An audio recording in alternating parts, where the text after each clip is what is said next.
But the premise of 62, who knew, is longer lifespans, is a double-edged sword.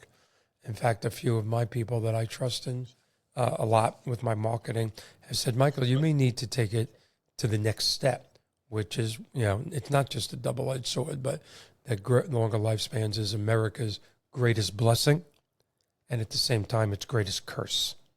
Because as you well know, the great majority of America, I won't say isn't prepared for it, they're woefully unprepared for it. That is absolutely the case, and it is going to impact us profoundly, both as the care ecosystem and families. And the care ecosystem realizes this is coming, right? There's no good answer is what I've really seen when it comes to providers.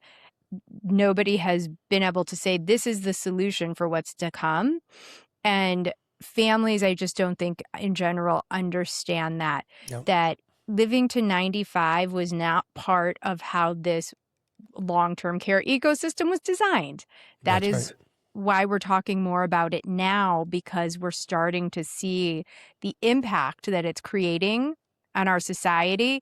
And the families who are prepared, the families who have a really good plan in place, they're the ones that are going to weather this storm better than those who don't. And not only weather it, quite frankly, if they are educated by people like yourself, not just weather it, but spend the last 2 or 3 decades of their life with a high quality of life, not just existing.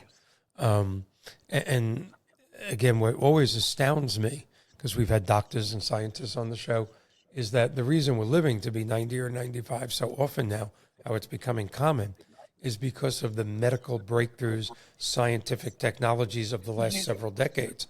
And I know for a fact, I know some people know it, not everybody, but this, I don't know if you agree with this, but what's coming down the road in the next 2 decades makes the last 30 years look like Fred and Wilma Flintstone. That's what's coming down the road, curing for heart disease, cancers, Alzheimer's. Your children or daughter, is going to be playing whatever she likes to play, tennis or pickleball or whatever, at 100 years old, healthy. Your grandchildren, my grandchildren, might be doing that at 100 or 110. And that creates a ridiculously new plethora of problems. You're not getting ready for old age. You're getting ready for a whole new part of life, a new stage. And that's not like our fathers and grandfathers and grandparents. No, and I think there is going to be a shift on what does retirement look like. Because if you're playing pickleball at 95, right, that's not even long-term care. That's still like I'm living my life and it's costing me money every day. That's right. And so we have to prepare for that, right? That's one piece of it, is how long can my retirement take me? And I think the piece of it that even retirement planners seem to overlook is once that deterioration happens, right, and I can't play pickleball, and I need help taking a shower, and I need help doing all of those things, that's a whole other aspect that happens later in life. And that is where the costs compound so quickly. Yes. And that is where I think a lot of planners have to really start to focus, especially with the longevity, is what does care cost when you only need help with medication reminders?